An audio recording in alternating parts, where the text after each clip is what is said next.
Hello my friends, David Kessler here and welcome back to the studio. Today I want to do an update from a post I did many years ago, I think 2008. It was called Don't Photocopy Your Next Painting. So this is a kind of an updated version of that. It did not have a video with it, it was just a written blog post. So I wanted to talk about that and update it a little bit. And I know I always get nasty comments from artists when I say don't paint from photographs. They go crazy because there's a lot of people out there that paint strictly from a photograph with no buffer between the photograph and the painting. They copy a photograph. It's a terrible way to paint, copying directly a photograph. Using a photograph as a reference to develop a painting, however, is a completely different approach. And that's what we're going to talk about. Using a photograph as a reference only to develop a line drawing composition and then a value study, and painting the painting from a value study.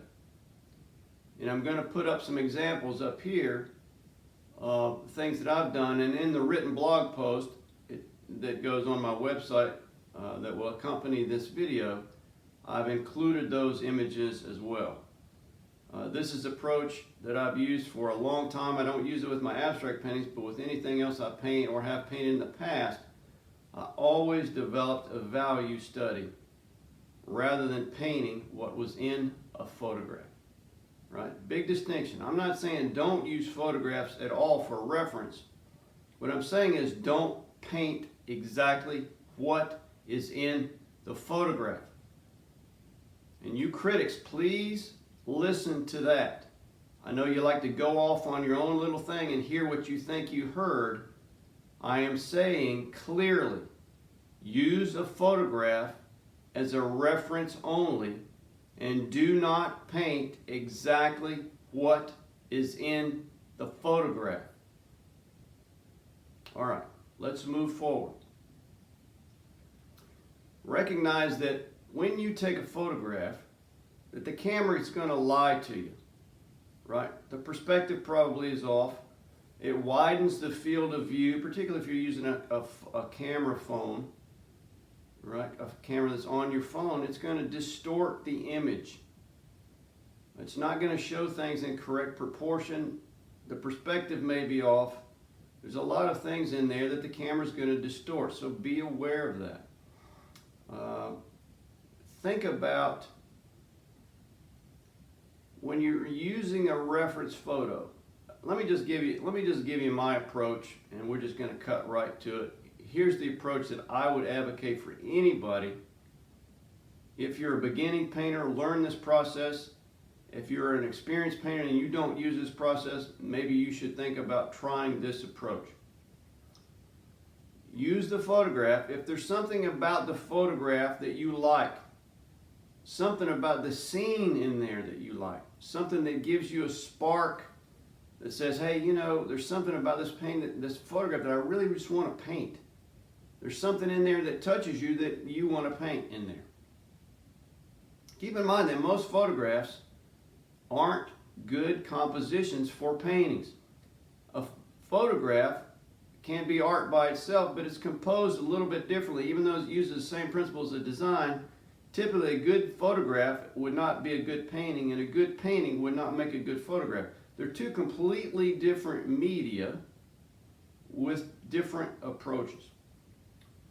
So take that reference photograph, take out of it what it is that you like the best, and start doing a drawing that you can use as a basis for a painting.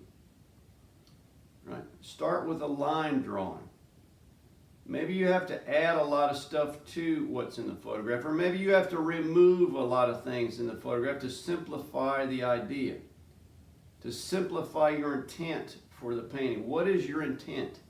Right? So begin a line drawing, and I typically always use architect and engineer's tracing paper to do my drawings on. Because the chances are that first little drawing is not going to be that good.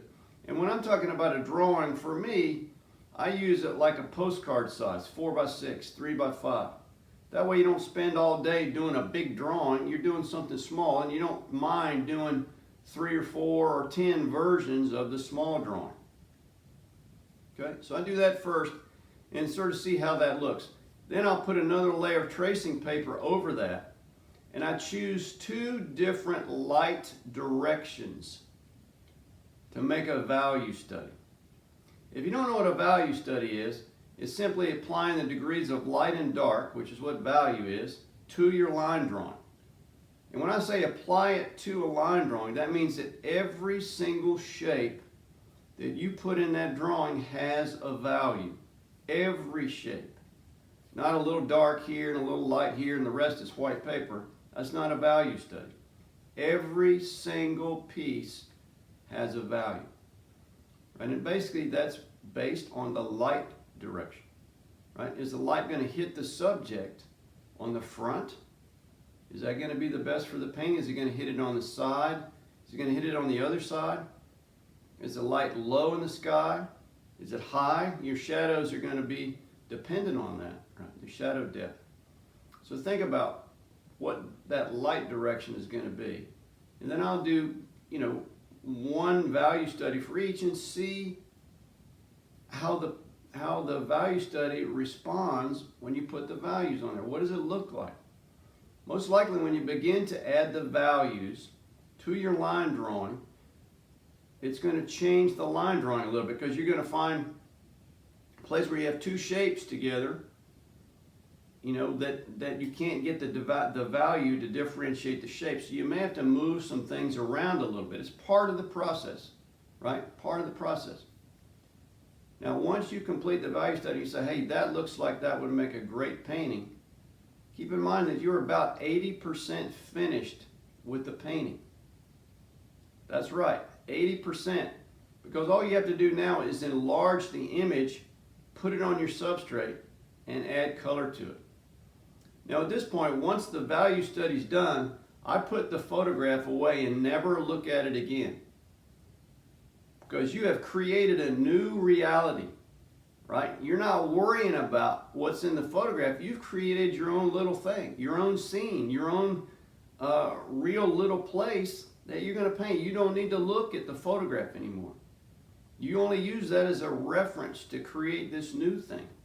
So this new thing is what you're going to paint from. So all you have to do is enlarge the drawing. And however you want to do that is up to you, and there's 200 different ways to do that. That's not the subject of this video. And put it on whatever substrate it is that you're going to work on. And put the value study next to the substrate when you're working on it, and that is going to be your reference for putting the values in. And then you just simply put the color, whatever color scheme you want to put on there is completely independent of the value. Right? Completely independent. You could paint that same scene with that same value study with 6 or 8 or 10 or 20 different color combinations. And you would get a different feel each time based on the color, but the values would be the same. Right? This is a really, really, really great way to paint. And hopefully you've done this before. Hopefully you do this with every painting. All right, and hopefully these images that are up here that should be running through the video are helpful for you to see, a reference photograph and a value study made from that photograph, and then a painting made from the value study. Because the images I'm showing you, those photographs are kind of ugly. The buildings are ugly, right? But I don't paint them as they are. As Frank Webb says, I paint them as they could be, as I remember them being when I was a kid.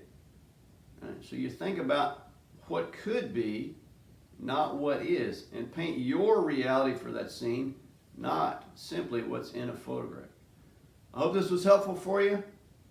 If you like it, subscribe to the channel, and I'll see you on the next video. Thanks.